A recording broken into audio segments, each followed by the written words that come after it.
सोलापूर विमानतळाला डीजीसीए कडून लायसन मंजूर झाल्याची माहिती जिल्हाधिकारी कुमार आशीर्वाद यांनी दिली। नागरी विमान वाहतूक महासंचालनालयाचं पथक 11 आणि 12 सप्टेंबर रोजी सोलापूर विमानतळावरून विमानसेवा सुरू करण्याच्या अनुषंगाने विमानतळाची पाहणी आणि तपासणी करून गेलं होतं।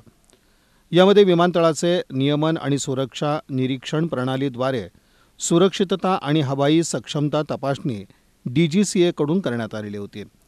विमान वाहतूक सुरू करण्याच्या अनुषंगाने असलेली सर्व मानकं सोलापूर विमानतळ प्राधिकरणाकडून पूर्ण करण्यात आलेली असल्यामुळे डीजीसीए कडून सोलापूर विमानतळावरून विमान उडणं आणि उतरवण्याचा परवाना अर्थात लायसन्स मंजूर झालंय, अशी माहिती जिल्हाधिकारी कुमार आशीर्वाद यांनी दिली।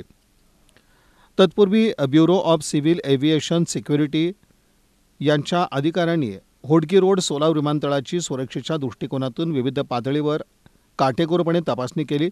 विमानतळ प्राधिकरणाकडून सुरक्षेच्या त्रुटींची पूर्तता केल्यानंतर पुन्हा ब्युरो ऑफ सिव्हिल एव्हिएशन सिक्युरिटीचे अधिकारी तपासणीसाठी आले होते।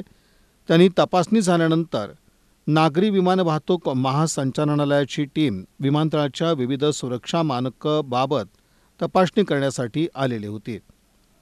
तपासण्याची सर्व प्रक्रिया पूर्ण झाल्यानंतर डीजीसीएकडून सोलापूर विमानतळाला विमान लँड होणं, को टेक ऑफ करण्याची लायसन्स प्राप्त झालेले आहेत। त्यामुळं सोलापूर विमानतळ इथून विमानसेवा सुरू होण्याची कार्यवाही लवकरच करण्यात येईल, अशी माहिती जिल्हाधिकारी कुमार आशीर्वाद यांनी दिली।